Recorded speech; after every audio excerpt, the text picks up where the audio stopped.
The first unit is about new people. It's mainly about yourself. So we are having different three components in the first unit. The first component is greeting. The second component is talking and writing about yourself. And the third component is asking questions, asking WH questions.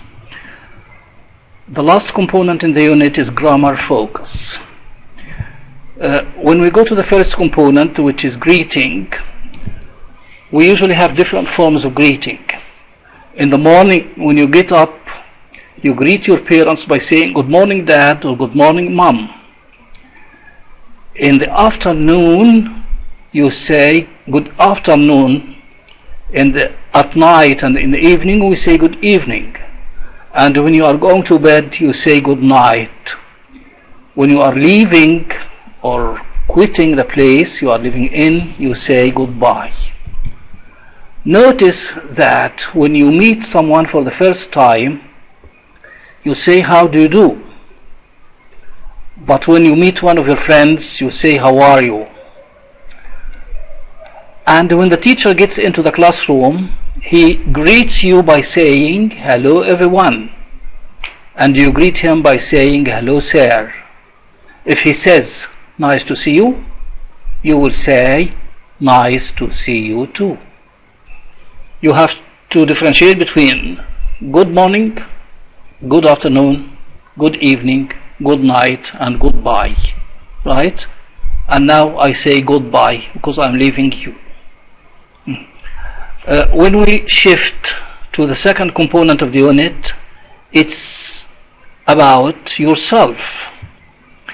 So you will say your first name by saying my first name is so and so, and you will say something about your last name. My last name is the family name. Then you will say something about your age. For example, I am 12 years old or I am 11 years old. It depends. You will give more information about your teacher's name this year. So you will say my teacher's name this year is so and so. And you will say something about your teacher's name last year. And you will change is into was. This is talking about yourself.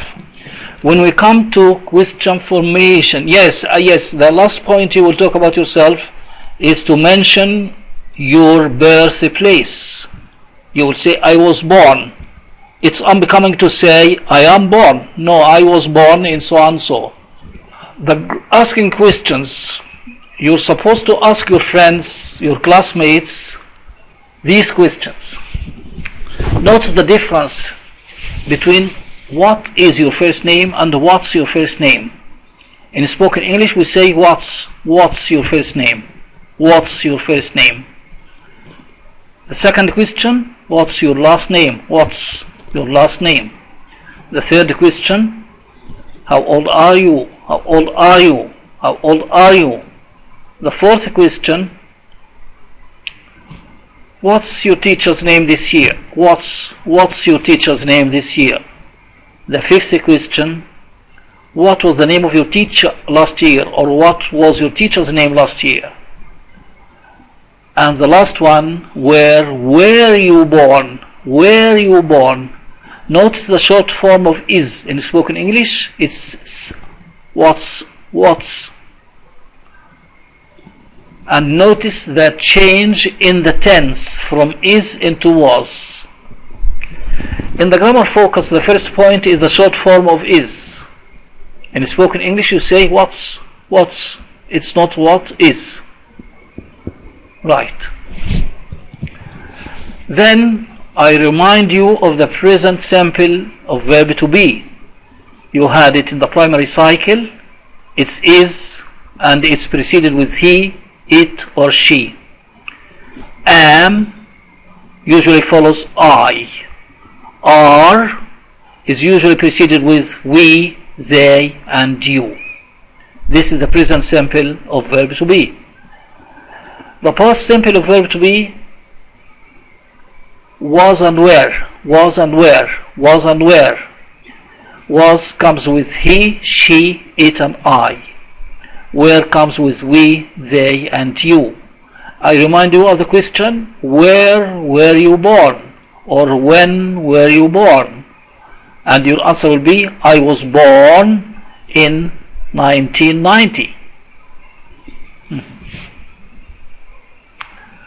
Now, my final questions to you. If you want to know the name of one of your friends, one of your classmates you haven't met before, you will ask him this question. What's your name? What's your name? You are not going to say, what is your name? What's your name? And he will respond. He will answer by saying, my name is so-and-so. My name is so-and-so. My name is Ahmed, for example.